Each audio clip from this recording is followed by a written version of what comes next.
Is the mid-century house you live in your forever home? MCM homes have enormous potential to be the perfect fit for a young individual, a couple, a family growing up, a flexible haven for empty nesters, and a solid space to grow old, even as your ability and desire to take care of daily necessities may shrink. These are lifelong houses. That said, there are a few limiting features common to mid-century homes that can make them not quite accessible, and anyone with a mobility impairment, temporary or permanent, will tell you that it only takes one broken link in the chain to prevent you from independently accessing a space. So today, let's talk about how to make your mid-century home as accessible as it needs to be, now and later, to fit your life and the lives of the people you love. Hey there, welcome back to Mid-Mod Remodel. This is the show about updating your MCM home, helping you match a mid-century home to your modern life. I'm your host, Della Hansman, architect and mid-century ranch enthusiast. You're listening to episode 2206.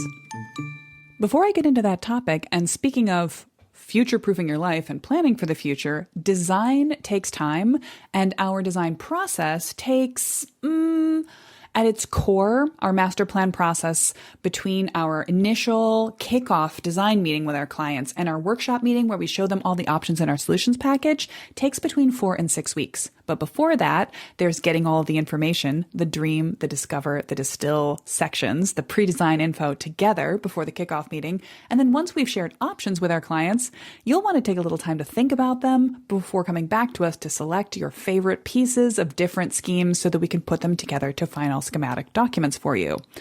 All of that process takes time. And looking at our calendar for the year and how we are booked out already, I would say we probably only have 2 more slots that are going to be completely wrapped up with design solutions in hand, not just options, by the end of 2025. So for anyone who's thinking of planning ahead towards getting some remodeling work done next year, right now is the time to get onto our design roster and get your mid-century master plan started. You can reach out and schedule a time to talk about your master plan prospects with me anytime you need to. There's no commitment implied in just having that first conversation about what is possible for your house, what our process looks like, and what kind of design assistance would suit you best. So, like I say, let's plan ahead together. And if you're thinking about getting design work done anytime early next year, now is the right moment to reach out and get the ball rolling with Mid-Mod Midwest. If you are looking for resources on how to further today's topic, how to add more accessibility to your mid-century home, that's certainly something that we can help you with internally with our design process.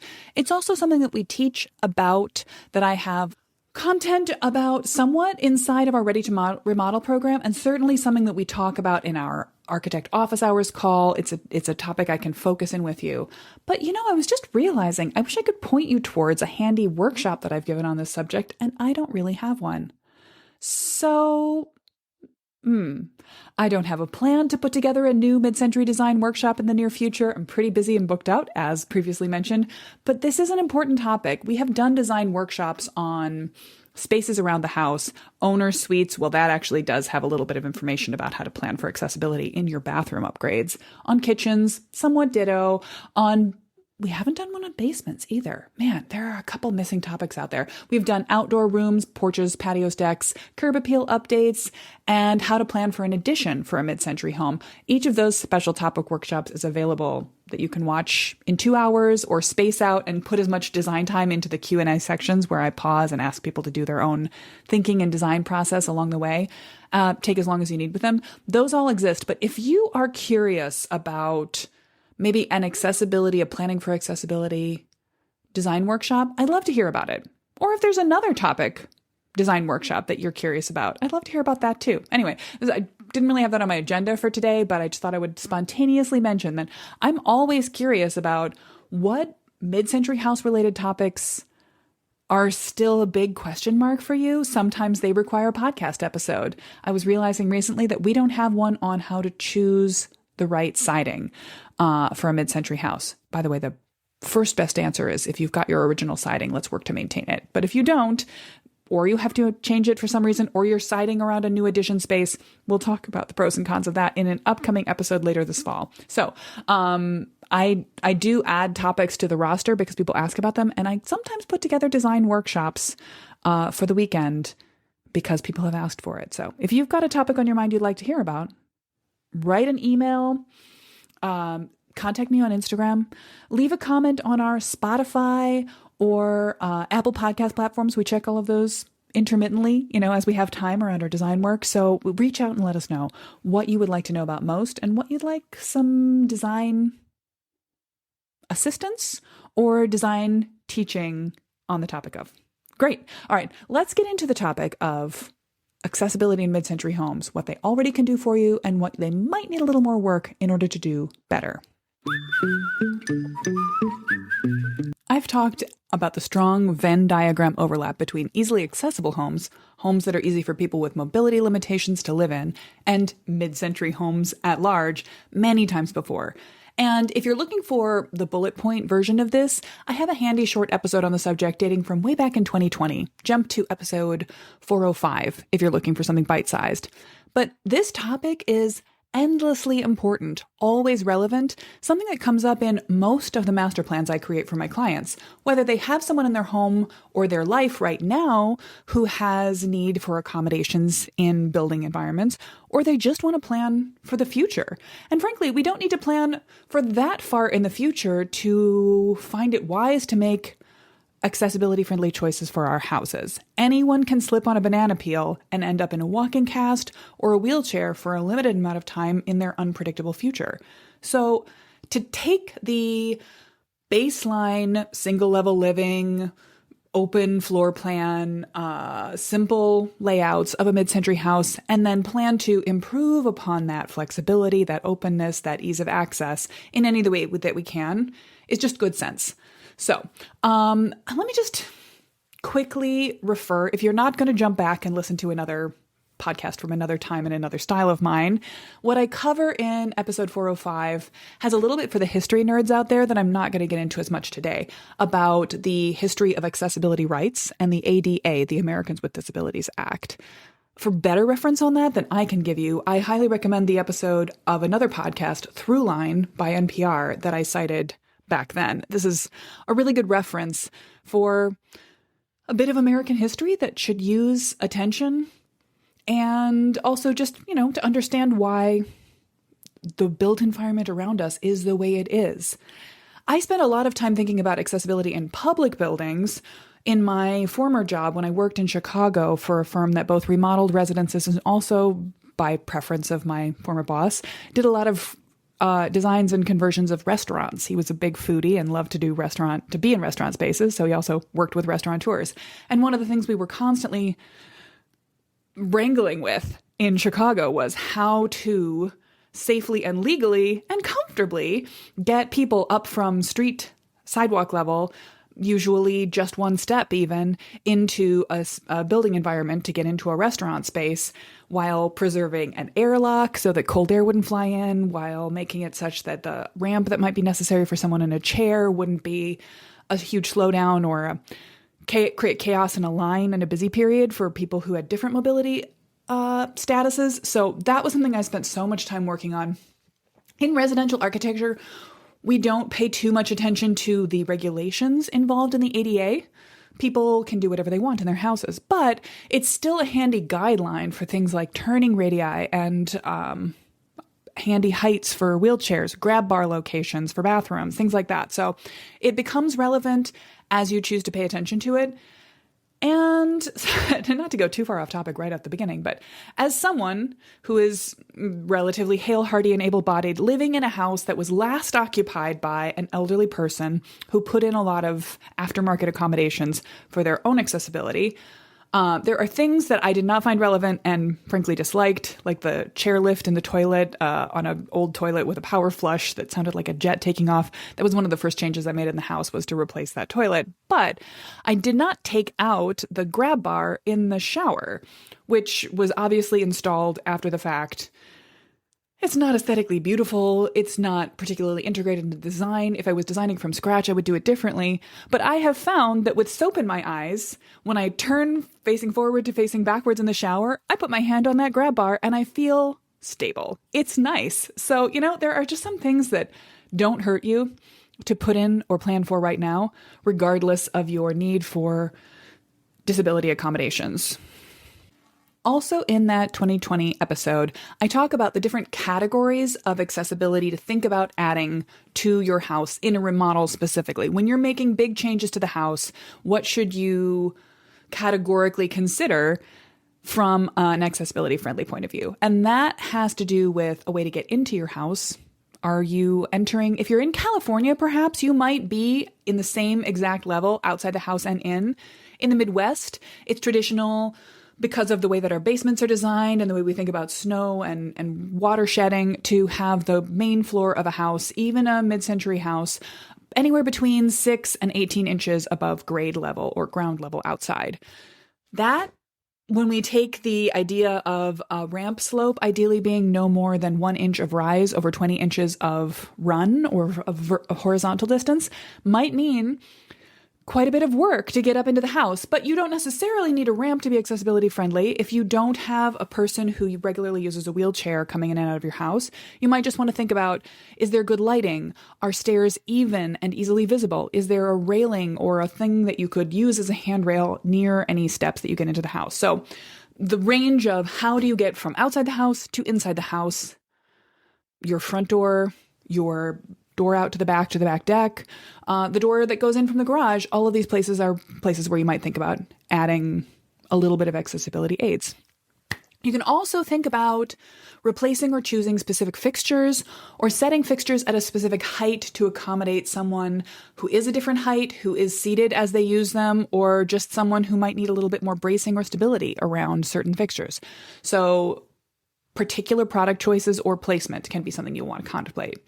And then finally, you'll think about material or finish choices that are less big than, do you have a range? Do you have a roll-up sink? But just lever handles on the doors, smooth floor transitions, rocker rather than flip switch light switches that light up so you can see where they are in the dark, a roll-in shower. Some of these things, like a zero-access roll-in shower, are features that I would design into any house, regardless of accessibility needs, purely from an aesthetic point of view and from a cleaning point of view. Less little ledges and trip hazards and things you can stub your toe on a bathroom, and less corners that can accumulate grime in a bathroom. That's just a win-win-win all day long. But as I listened back to the episode, I found that I had covered a lot of the basics of what I still believe and practice regularly for my clients around adding accessibility features to mid-century remodels. One more thing to mention that I didn't in that episode, I think, is the question of universal design. This is a Google search term you could use if you're looking to learn more about this. Universal design, I'll just use their own definition. Universal design is the design and composition of an environment so that it can be accessed, understood, and used to the greatest extent possible by all people, regardless of their age, size, ability, or disability. An environment or any building, product, or service in that environment should be designed to meet the needs of all people who wish to use it, not as a special requirement for the benefit of a minority of the population, a fundamental condition of good design. So kind of put another way, this isn't necessarily planning for a person with a disability to use a space. It's just planning for as many people or really every person to be able to use a space based on the design. This is actually a topic that my wonderful operations manager and the producer, effectively, of this podcast brought up to me as we were chatting about it. She is a person who's much shorter than me. I'm a 6 foot tall woman. I don't tend to think about reach distances or counter heights, actually only as far as I think that sometimes they're inappropriately low for me. I sometimes don't like kneading bread on a counter that's below a certain height. But she pointed out that for a person who's shorter, it can be really inconvenient to reach too high, to feel like there are a lot of spaces in a kitchen, for example, that are not appropriately sized for people of her height. This is where I think in a house, I am more likely to advocate for specificity in design that universally serves everyone that is in the house. If you are a family who are all a little shorter than average, I might encourage you to go ahead and set up some of your counter surfaces a little lower than average, to customize your cabinets to set up a space that's going to work really well for you. Certainly, I would not encourage you to put a lot of your most necessary storage up in upper cabinets up high on the wall. I wouldn't encourage that anyway. I think that's an artifact of poor mid-century design. Then again, for a household of basketball players, I might suggests that they consider customizing their counter heights a little higher. The principles that make universal design, to me, really important are in the public sphere, in schools, in restaurants, in public spaces, in government buildings. I think it's important to create not just accessibility-friendly design, but universal design that everyone can use. Whereas in your house, I think it's a little more important to ask yourself personal questions and make sure that you're setting up the house not for a future hypothetical user, but for yourself. I think this gets into the context of you. Who in your house needs any kind of accommodation? Who needs any kind of accessibility? Is it someone who lives in the house full time? Is it a guest? Is it the potential of your future self? Perhaps all right, to put it back into the context of the previous episode, which is a short checklist, how-to, things to consider, I would say the most important takeaway from the episode is how relatively easy it is to modify a mid-century house that's baseline pretty good for improved accessibility, and that you don't need to make choices that are going to stand out with a neon sign. You don't need to highlight the fact that you've made an accessibility-friendly choice. In fact, it's possible that certain elements of a quick and dirty retrofit might be very, very obvious to a guest or future homeowner, but if you've planned for them in advance, they might be almost entirely invisible. And that also dovetails really nicely with the concept of universal design just being good design. But what I want to talk to you about today is to sort of put the master plan spin on this. How do we take the concept of adding accessibility to a mid-century house and think about it from the 5D approach: dream, discover, distill, draft, and develop? Some of the Ds are more important in this case, but I think I can actually make an accessibility-friendly option or consideration in each one of those phases. Again, a mini master plan approach targeted towards accessibility is going to consider, let's just go through it. When we're talking about dreaming, this is the place where we get specific. Because you're not going to just go down a checklist on the internet of things that are useful for people with disabilities. You're going to think about what accommodations are necessary for the person or people you are considering in your own life right now. Asking yourselves about questions about what you and your family need now and what you predict you might need in the future. There's not a one-size-fits-all remodel for a mid-century home, and there is not a one-size-fits-all accessibility update for a mid-century home either. Now, the person you're planning for may move around the house exclusively in a wheelchair. They may have days when they require more assistive devices or other times when they do not. Their mobility limitation might have to do more with grip strength or a lack of balance and how that affects the way they move from one place to another. This sounds so obvious, but I am forever surprised by how much people are looking for generalized advice or, quote unquote, what they should do in a situation rather than specific situations tailored to themselves. So for you, I want you to get really specific. I answer these questions again and again for my clients, and I have a well of solutions. I will also hit the internet and Google for specific recommendations that help a particular type of need or are, clever solutions for a particular type of accommodation. But I always want to begin from the experience of my clients. What are they looking for tailored to their own lives? So when I get a new client, even a young couple who comes to me for a master plan, if they see the house as their forever home, if you feel like you are in your forever home and you're planning to make the changes to it that will suit it to fit your life right now, perhaps you're still planning to have kids. Perhaps you have kids already. Perhaps you've got teenagers who are about to leave the nest and you're thinking about, okay, do we have room for them to bounce back and forth with us over time? Perhaps you are planning to potentially host an elderly family member in your life for some amount of time. Perhaps you're just thinking about how long you can stay in your home if this is your forever home. All of these are completely valid concerns. Some of which have to do with accessibility and some of which do not. But I always want people to plan ahead. I always want people to think from where they are right now into the future. Look 5 years ahead, look 10 years ahead, look 20 years ahead. The further out you go, the fuzzier your vision is going to get. But people will sometimes come to me with a less long view and ask for a remodel that particularly suits their existing family life stage. And that's where I always make a suggestion to look a little further. People can usually extrapolate from, okay, right now I've got a baby that sleeps in the bed next in the bedroom with us and a toddler who's in their own room. I'm deciding now whether I want to be the kind of household, or we want to be the kind of household where our kids bunk in together, or whether they should all have their own rooms. Once they have their own rooms, we lose our guest room. Maybe we need to put in a bedroom in the basement. Things like this are fairly easy to foresee.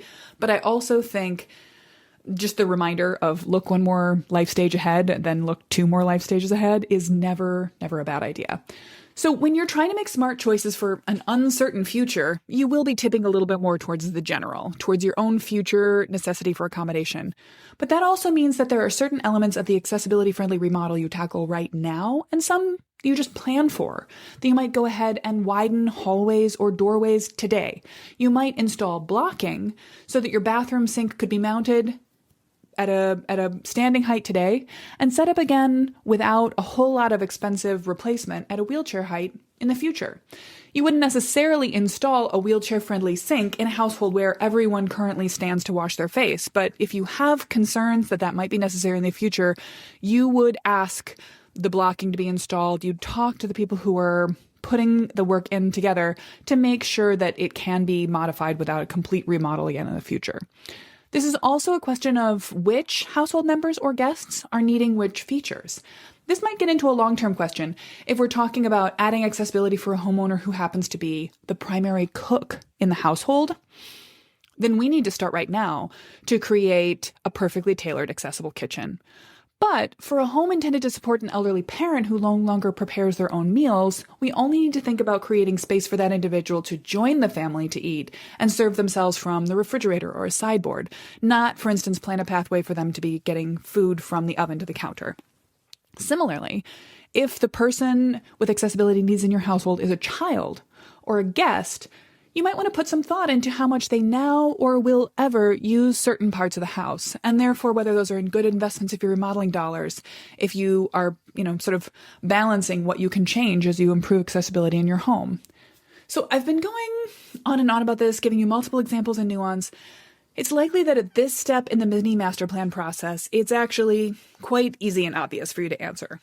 A little bit of reflection will give you the answer that's right for you, but still, answering it is important, and it will be particularly convenient for you, even if you have a short, perhaps a bulleted list of the needs and the reasons behind them, to have that in hand with you before you start taking expert advice or bids from contractors so they can also tailor their plans precisely to match your situation. This little bit of time spent taking stock of who needs what, where, and when is really valuable and lets you confidently make choices that are going to let you then put it out of your mind as you go forward, taking worry out of the equation. So thinking about maybe bringing up laundry to the main level. Right now, it's a convenience factor. It just means you're not running up on stairs with laundry. But that might be the difference, make or break, between being able to stay in the house or how much accommodation, how much daily or weekly assistance you need to pay for in the future if you had to stumble down the stairs with a laundry basket versus if you're just sort of making your own way around the main level of the house, doing all the main level things. That can really get you pretty far. So taking this little minute of self-reflection, really, you can put as much thought into this as you want, but with everything in the master plan method, even 5 minutes spent hitting each step of the 5 Ds sets you up for better results in the future. Let's move on to discovery. Now, this means getting to know what's going on in your house right now. And from an accessibility perspective, if you've already been living in the house with a family member who has specific mobility needs, you could probably rattle off a list of problems in the house off the top of your head. However, if you're planning for the future, or if you're studying a new house for its potential, you're going to want to run a checklist of potential hangups. I'll give you one tailored to the most common challenges found in mid-century houses. This is actually going to dovetail very much with the list of accessibility modifications in a remodel. The first one is look at how people get into and out of the house. This might be just by the front door, but it also means access from a car, maybe most specifically from a car, or to the backyard patio or any other pleasant outdoor spaces you'd like everyone in question to be able to take advantage of. How many steps are involved? Do those steps need to be modified with a simple grab bar or a handrail in the wall? Or do we need to have better lighting? Do we need more even spacing? Do we need the potential for a future ramp or a chairlift device? Once you're in the house, you'll be thinking about things like flooring materials, the width of hallways. At a minimum, you want a hallway to be 3 foot wide.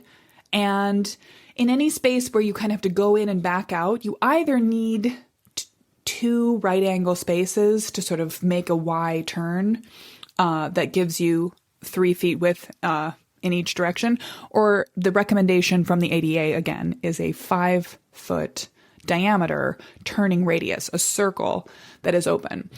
This is something that most mid-century houses do not have. They are not wide, they're not long on 5 foot diameter turning radii, particularly in bathrooms. So thinking about how someone could get in and out of at least one accessible bathroom in your house is a great thing to check for. You're also going to be thinking about lighting, the height of fixtures, reachability of light switches, bookshelves. Now, if you're planning to accommodate someone who already exists and already needs some accommodations, then consulting with that person is an excellent way to flesh out that list. If you are, for example, making some changes in your house to support a visiting friend or family member, a beloved guest, talk to that person or someone familiar with their accessibility challenges to make sure that you're focusing on the right things and not overlooking a key limiting factor to their ability to get around and feel independent. Even something as simple as the handle style on the doors and cabinets can be an issue that needs updating, but again, good news, it's an easy change to make. Things like widening a hallway or even a doorway can be more expensive, but also sometimes very necessary or worthwhile. If you, like many of my master plan clients, are simply thinking about the future, then this might be, I don't know, you could invite an elderly family member over as a guest and ask them what they see as the challenges to getting around the house, or just hit a couple of internet checklists of what sort of things could be useful. This is the place where you want to know, you might not need to address all of these things right now, but you want to know what all the things that might need to be addressed would be. All right. As we go into the third D, distill, this has to do with, in a conventional master plan, in one of my more typical, broader master plans, it often has to do with style, with the aesthetic, but it comes down to the question of materials. So we're going to think about slippery surfaces to avoid. Frankly, this is actually something that comes up it has come up for multiple clients, and I would never knock it because I love my own pup as well.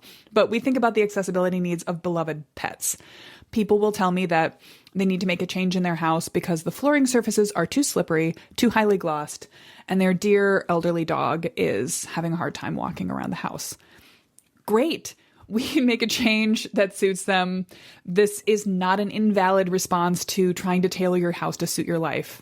So I fully support making changes to support the accessibility of every member of your household, even the pets. But this is also a big issue for humans who need accessibility accommodations. So, although in general, I absolutely support rugs over hardwood or tile floors in almost all situations in mid-century houses, that can actually, as long as they're not too slick, can be a helpful mode, but you do want to check. It might mean gluing down or taping down the edges, not gluing down, securing the edges of area rugs to make sure they're not going to catch on wheels or assistive devices.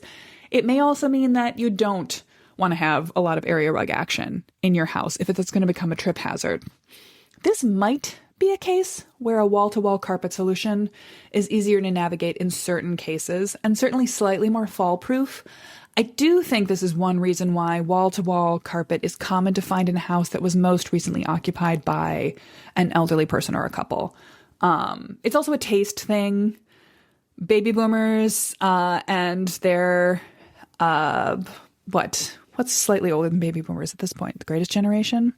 I think that there was definitely a craze going forward in the 70s, 80s, 90s. People were covering up hardwood and replacing other flooring materials with hardwood, and it was seen as a big benefit. It is, when installed properly, a nice, even, foot-friendly surface. My own beloved grandparents, who didn't want to acknowledge their incipient aging and refused to make accommodations in their own house unless absolutely necessary, went in and took out the shag rug that was original to their concrete slab house and replaced it with a new shag rug that my grandmother tottered around on in high heels well into her 80s. Bless her. Not an accessibility-friendly flooring choice. I do not recommend a shag wall-to-wall or area rug for people with limited mobilities. But the other thing to think about in Distill is visual acuity as an accommodation that, frankly, we may all need. Myself, as I've found myself coming closer and closer and closer to needing to admit out loud, I think I can say it out loud now, I'm going to need bifocals really soon. Like, really soon. Like, I should have been at the eye doctor in the last year. Oh, God, that stings. If anybody else is out there listening to this and feeling the same way, I would really appreciate a message of solidarity. But anyway, as a result of the fact that I already need bifocals, I just do. I spend a lot of my evening reading time with my glasses perched on top of my head or dropped off on a handy side table near a sofa or chair. And then I get up in the evening in the low light and I wander around the house with no glasses. I have been a lifetime glasses wearer. So I'm basically just kind of stumbling around my house in semi-blindness. I'm not seeing details. I'm not spotting things on the floor. I just know the layout of my house and where there are tripping hazards and things.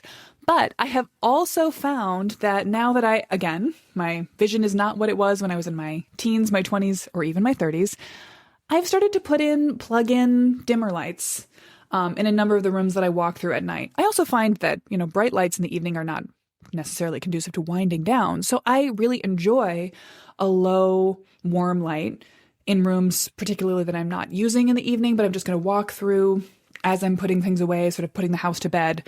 I'm a big fan of, I think the brand Casper makes a product that's a little round, relatively minimalist light that plugs into a plug. And it comes on, it's light sensitive all the time. So in the daylight, it's off. In the evening, it's on. But when you walk by it, it's also motion sensitive. So it warms up gradually. It doesn't flick, but it sort of warms up a little brighter when you come into the room and move past it. And then it cools down again.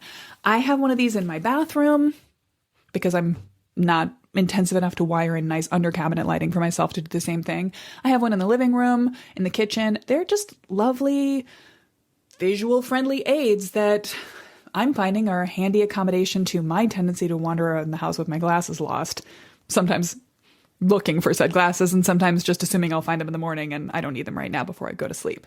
Anyway, all of which is to say, thinking about making sure that perhaps there's a little bit of light on light switches, that places where you're reaching for something or doing something have good lighting. Thinking about visual contrast. If you're going from a flat surface down to a stair, design subtlety might suggest that we want the stair to be the same color as the flooring, but from a safety or an accessibility perspective, we might want to highlight the difference in heights. Done right, absolutely none of this needs to be an aesthetic compromise. I will say, I've talked a lot about you walk into a house that was remodeled in the wrong era and you can instantly tell. When you're looking on Zillow or when you're house hunting or when you're just visiting, when you walk into a house that was remodeled or quickly retrofit with accessibility accommodations, you can instantly tell. You can tell when the sink and the toilet were quickly replaced. You can tell when someone just had a local handyman come in and get his drill gun out and put in some grab bars all over the house. Again, there's nothing wrong with that. People should have the accommodations that they need when they need them. But that kind of retrofit job stands out, looks a little bit jarring. It doesn't mesh with what's there before. But it's absolutely possible to put in aesthetically pleasing grab bars, to choose toilet or flooring surfaces or sinks, or anything that's necessary for a totally accessibility-friendly household in a visually pleasing manner that can be basically invisible to anyone that's not looking for it. So the distill phase is where you're going to set some of those aesthetic choices. And this is also where you should absolutely have some fun with Pinterest in not a doom scroll manner, but in the manner that I lay out in my style guide workshop, More Than a Mood Board, which takes you from Google searching and Pinterest searching through the filtering process that creates a to-do list for yourself, a material checklist for yourself. So following that filtering process, but go look and see what other people have done, what they have photographed and shared with the world for their aesthetically pleasing, accessibility-friendly updates. All right. So then we get into the draft phase. Draft is all about options. It's all about problem solving. And this is going to share some DNA with the way that you would think about looking for other people's good ideas. You're going to also think about phasing. So this comes back to the questions you were asking yourself in the dream phase. What's necessary now and what's necessary in the future, and what should you plan for now that you will be more challenged to add later versus what's not necessary to handle. I'm going to go ahead and create an incomplete list of other things you might want to think about. We'll probably focus most on bathrooms and a little bit on kitchens in this section. So let's start with bathrooms. In bathrooms, you want to add grab bars, or at least plan for where grab bars will go when necessary. So you want to think about putting the blocking into the wall. You don't just install a grab bar onto drywall or even into tile because you could rip it right out. You need the grab bar at all of its anchor points to go into a wood stud or blocking. So thinking about having the blocking in the wall behind it, behind the tile, and knowing exactly where it is will allow someone to come in and add grab bars in an accessibility way, friendly way, and also an aesthetically pleasing way later. I'm a big believer, if you love a tub, have a soaking tub in your house. Absolutely. And you might want to think about, while the beautiful vessel tubs can be very magazine gorgeous, they're not the easiest to actually get into and out of. So it's often better to think about a drop-in tub with a little bit of a ledge one could sit on. But if you're not a tub person, I am a big fan of removing tubs from houses and just putting in a roll-in, a zero change shower. And again, while glass shower doors are very magazine pretty, I'm also generally a proponent of shower curtains as a more user-friendly way, as a less a less sort of constantly having to be wiped down or squeegeed down after every use method. And they create more privacy in a bathroom. So, for example, in a household, in a family, someone's in the shower, somebody else needs to run in and grab a lotion or something they've forgotten, left their phone in there in a previous use, whatever. They need to just dash into the bathroom and grab something. When someone's safely ensconced in the shower behind a shower curtain, within certain family structures, that's fine. That's not a violation of privacy. But if someone is standing and they're all together behind a glass door, that's less easy to walk in on. So, what else for bathrooms? Something as simple as just the faucet style you choose. Again, just like a door with a lever handle, thinking about a faucet that you can easily operate with, the back of your knuckles. Again, this is a gift to someone who has accessibility needs, but it's also handy for all of us. When you've got soap in your eyes while you're washing your face, you can learn exactly where to go to reach for a turn handle, but wouldn't it be easier to have a handle you could just bump when you needed to, when your hands are full, when you've got lotion on them, when you've got something vile on yourself and you need to wash it off?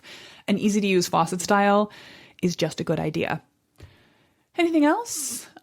If you're thinking about accessible toilets, this is something I would add. Toilet replacement is relatively straightforward, so I would cross that bridge when you come to it. But yeah, thinking about choosing fixtures and installing them in such a way that you're already ready for anyone with mobility limitations in the future, just good planning.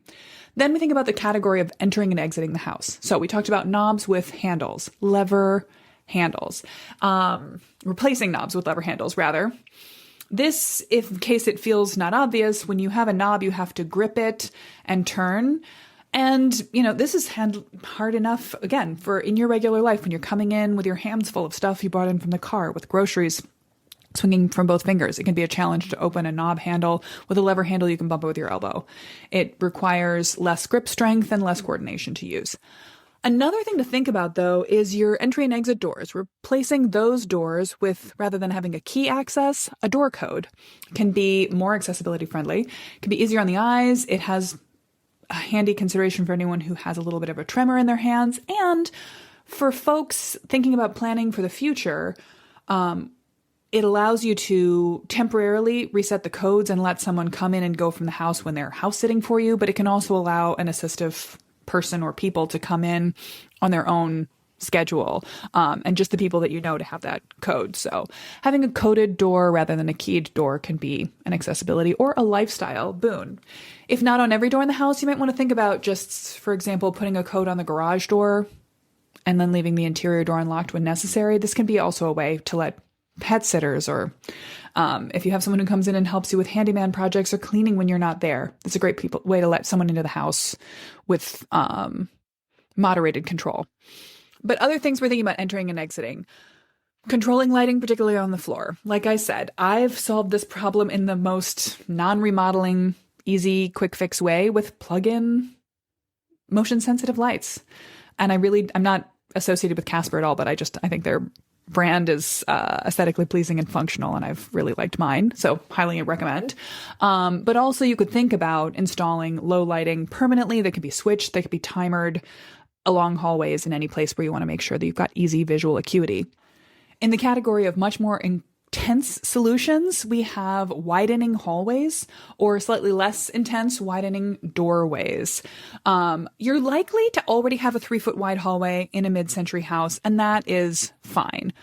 But ideally, for someone to be able to go in either in a chair or with any kind of walking assistant device, you want a doorway to be at least 32 inches wide, and maybe 36 would be ideal. This might be one of those silver lining wins if your house has been remodeled in the past and someone came in and took out all of your original doors and replaced them with those irritating faux 6-panel doors. This could be a 2-for-1. As you go back around replacing the faux 6-panel doors with slab doors, you can take the time to widen the door openings in a few key areas or in every area. You may not be able to install a pocket door everywhere, but actually the door swing, the space that the door itself with its thickness takes up in a door opening can kind of be the difference between easily going in and out or not.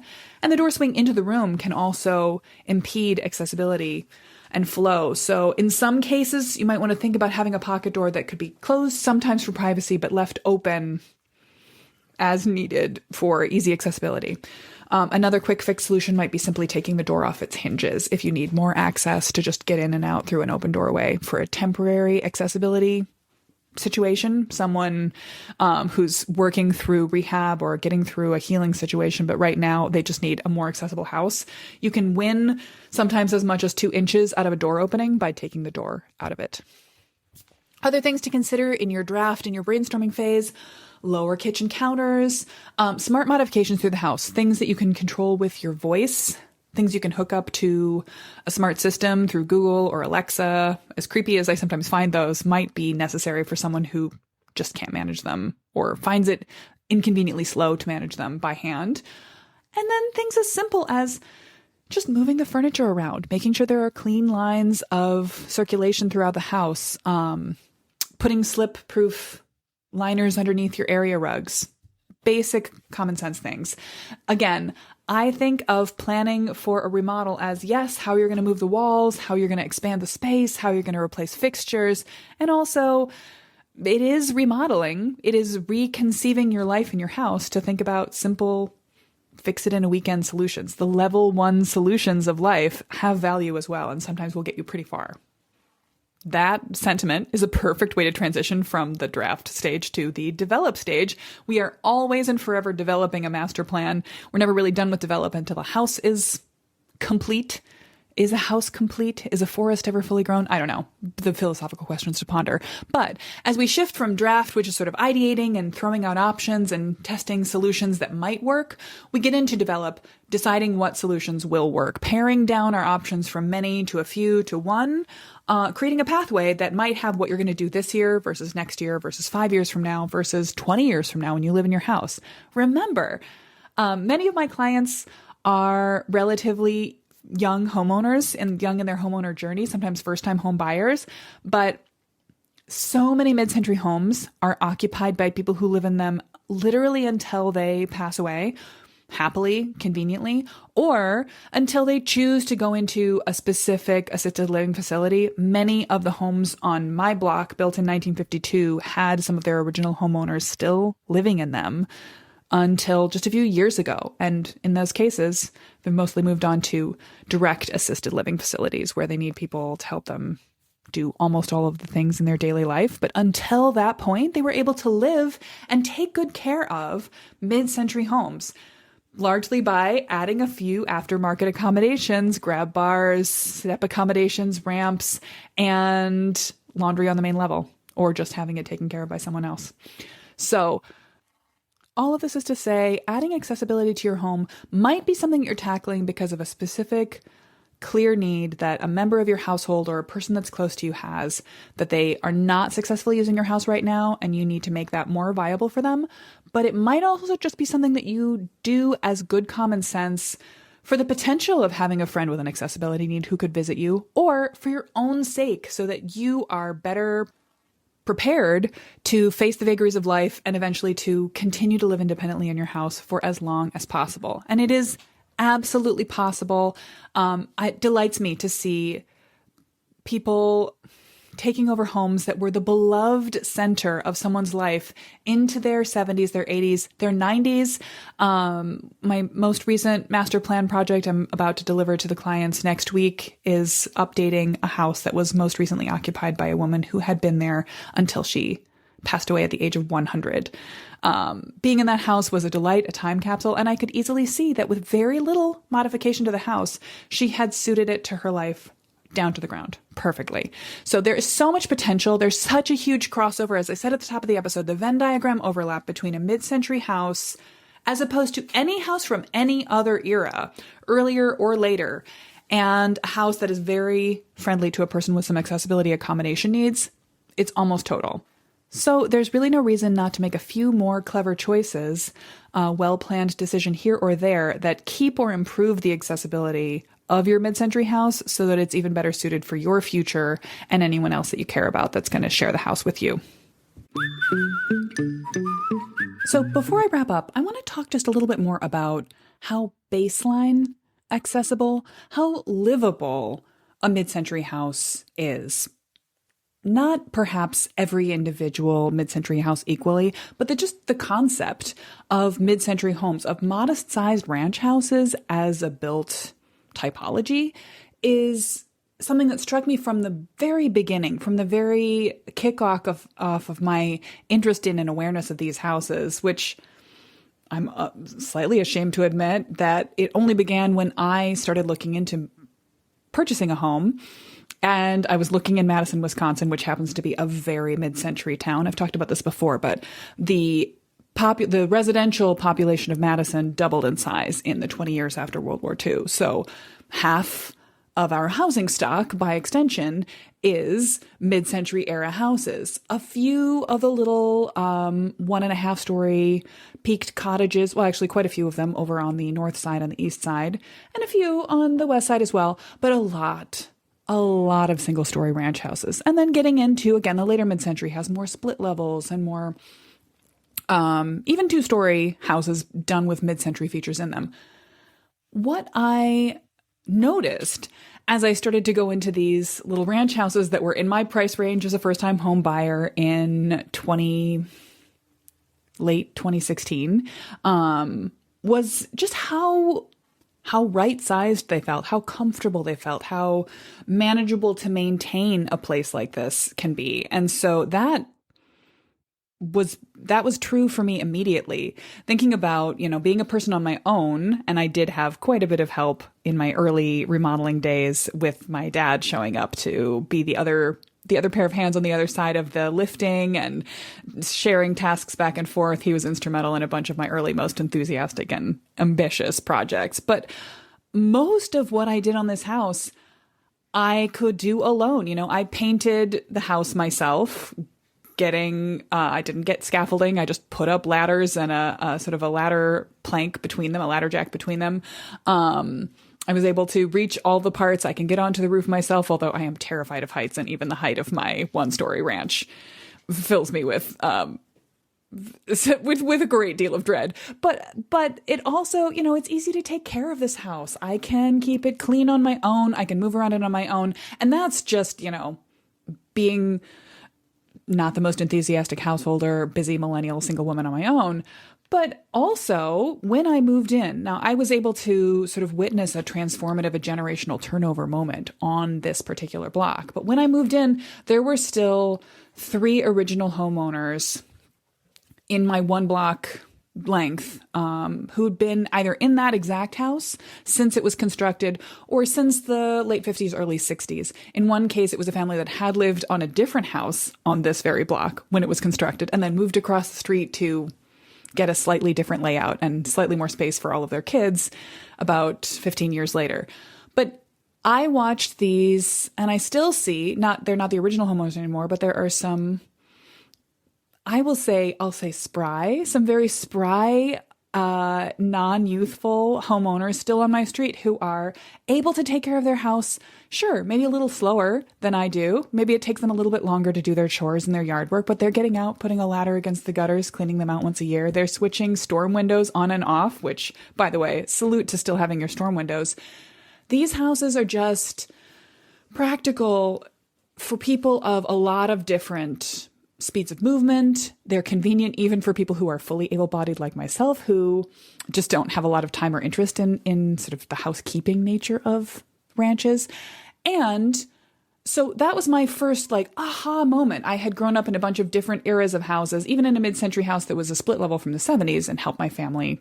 We were always a DIY, take care of your own place, be a little hands-on, making improvements, not just doing maintenance work.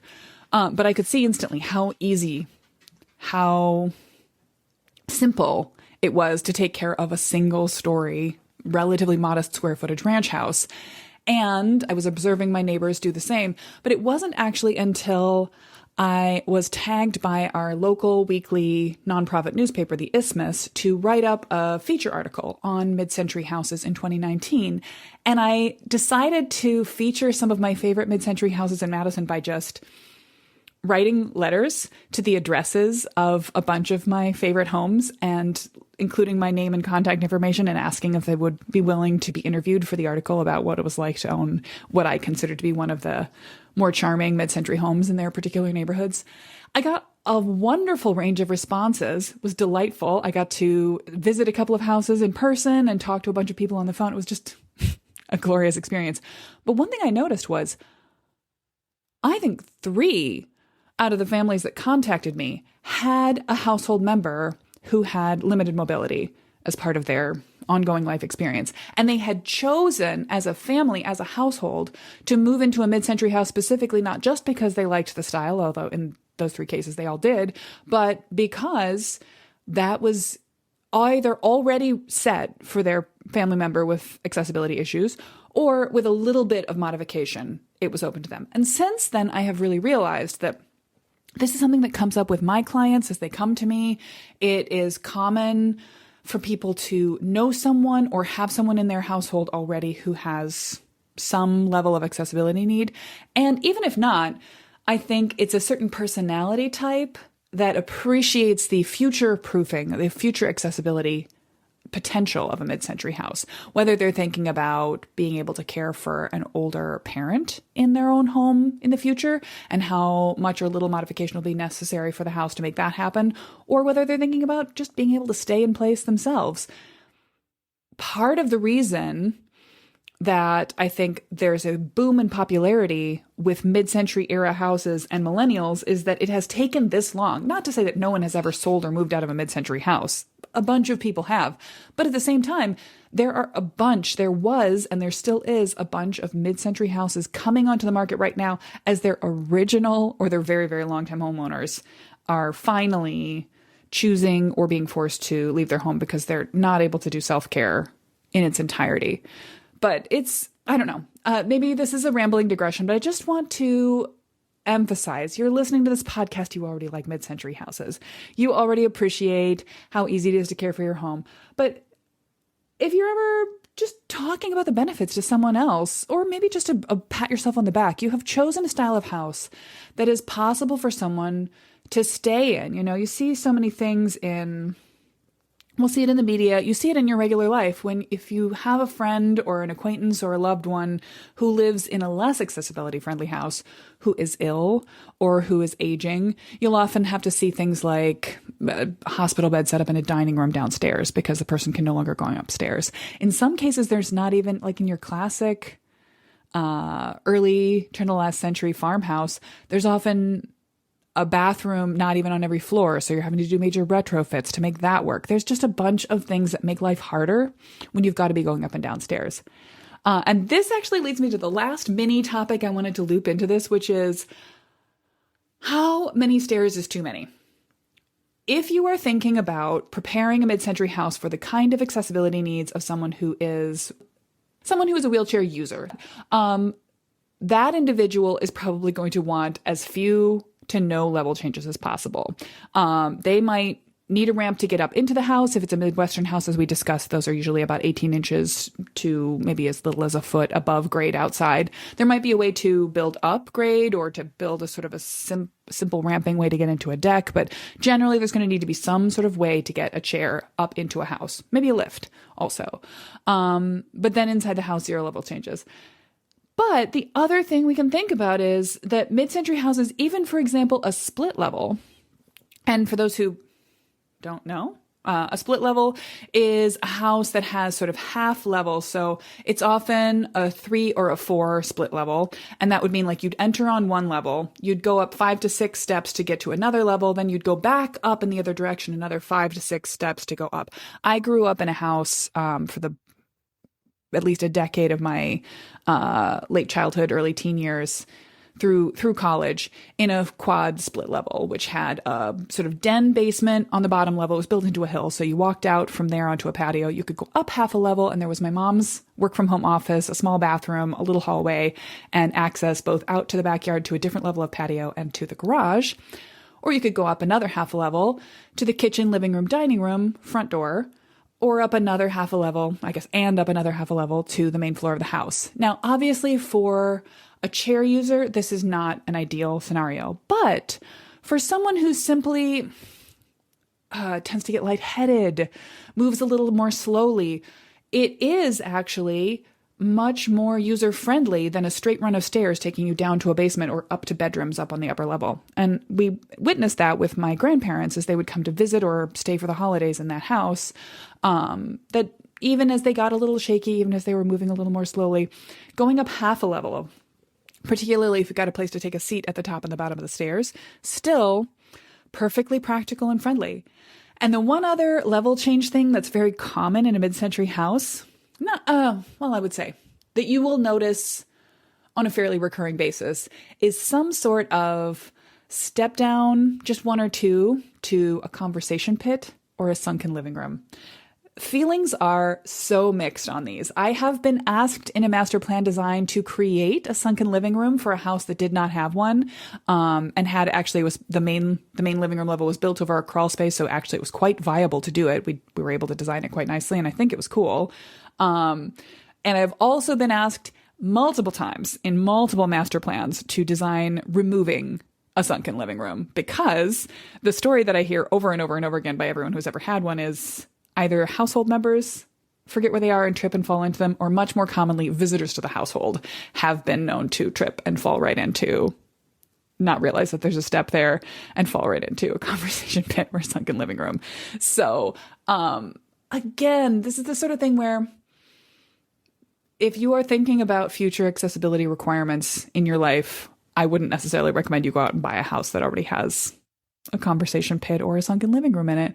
But again, it's such a different conversation to be having than all of the bedrooms in our house are on the second floor level. And so is the bathroom, by the way. And that's just constantly running up in the stairs. The house that my parents moved into after the quad split level was 1910, 1920s. I'm not sure, somewhere in there, house built in the University Heights neighborhood of Madison, where it was I was officially a 2-story house, but it was built into a hill. You could enter from the garage level, which was set into the basement. Fun fact, the concrete bunker of the garage was too small to fit any modern car. I think it was sized for like a Model T or something. And it had a bank vault door with a counterweight so heavy that if the rope holding the counterweight was broken, you couldn't operate that door. It was just like stronger than a human being, to protect you from, exploding car next to your house.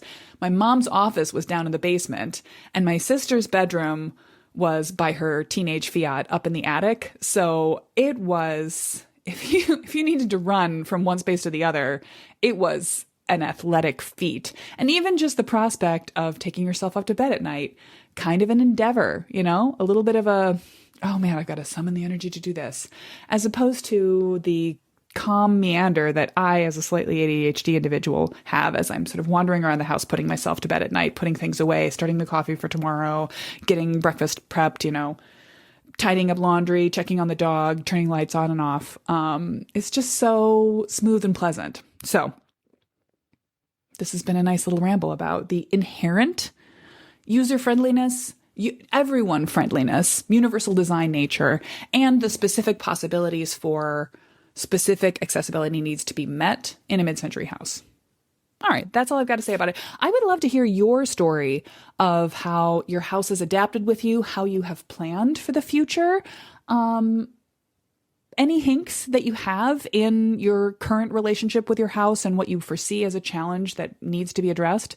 If you have a sunken living room and another story of having a guest over and having them accidentally trip and fall right into it. I don't love those stories. They're often a story of someone getting a minor injury or certainly embarrassing themselves, but I do kind of collect them because they're evidence that this charming high-end feature is maybe not the best plan or needs better lighting, better signage, better wayfinding, better marking on the floor. Who knows? There are design solutions to every problem. But this has been really fun to think about the accessibility needs. It's something that we do a little bit with nearly every master plan we do. So if you also are struggling to plan for the future in your own home, reach out and let us know. We might make just a few, we could schedule a consultation call and talk about a few easy solutions to improve the accessibility of your mid-century house. Or maybe you're thinking about enough changes that we're talking about a master plan for the whole house. And I would love to help you brainstorm what will work best for you, to walk you through, as we've done today, the dream about what specific needs you have now or may in the future, the discovery of what's going on in your house, the distilling options of materiality, of wayfinding, of style to feel like you've got invisible features of accessibility in the house, and then working through your draft options and finally developing the solution set that's going to work for you and the order in which to do it. So get in touch with us. You can always find us. The easiest way today is just to go to our show notes page, which is going to be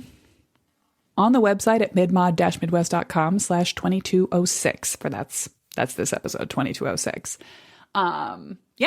Next week, I'm going to be talking about talking about the nature of the sort of remodeling industrial complex. We'll talk specifically about kitchens because I think that's the spot where we have the most time stamping in designs, the most trendiness followed as a default, and HGTV does some of its worst damage.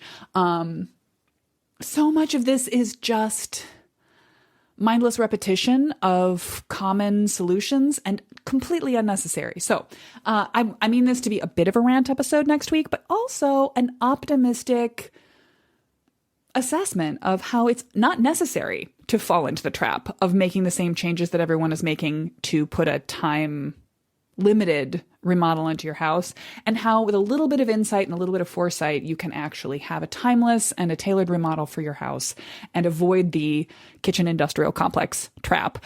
I'm going to use a few of examples of recent projects we've done, and I think it should be a really interesting one. So if you've got questions about that or things you want me to focus on specifically before then, I am not blocking out my episodes very far ahead right now. Get in touch with me as soon as you listen to this episode, and you might catch me before I have recorded that one. One way or another, I will see you next week, and in the meantime, enjoy your eminently livable and lovable mid-century home. This episode was written and recorded by me, Della Hansman, and produced by Rebecca Rossi. If you'd like to support the show and mid-century homes in general, please subscribe so that you never miss an episode. You can help other people find us when you leave a rating and review, or recommend us directly to a friend with a mid-century house. Find more of Mid-Mod Remodel on Instagram, YouTube, or pop right over to our website to check out our services. I would love to design a master plan for your home or teach you how to create one for yourself in my Ready to Remodel program.